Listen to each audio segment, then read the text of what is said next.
Let's rewind back to your first kinetic operation with the blue on blue. We have this report of like a massive enemy attack that goes on.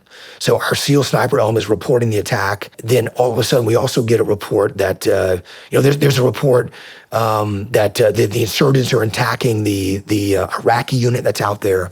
There were some issues I won't get into on the communication side, as well, that kind of broke down passing communications. Jocko's out there on the battlefield. He shows up there. He knows that his guys are in trouble. They're calling for heavy QRF, right? They want tanks. That means they're in a dire situation. They feel like they're about to be overrun.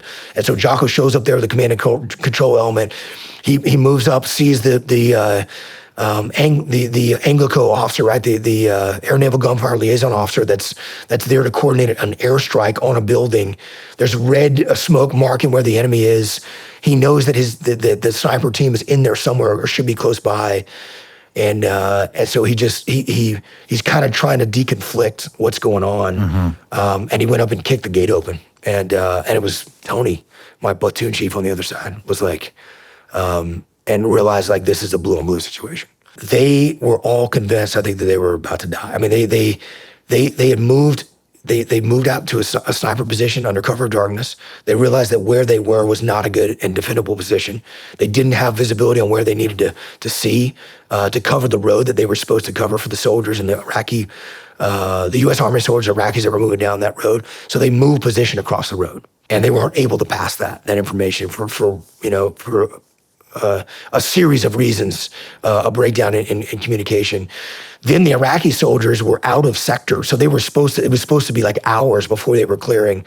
Well, some of the Iraqi soldiers, I think, decided like, hey, we're gonna get killed if we're out here. Let's get this thing over with. They like rushed to the furthest point away, from the friendly outpost, Camp Corregidor, and then tried to rush back. And so they were out of sector. So all of a sudden, as our sniper team is setting up, they zip tied the gate to the, and they're setting up, and it's just starting to get light. So like first call to prayer goes down. So night vision doesn't work, but you can't really see.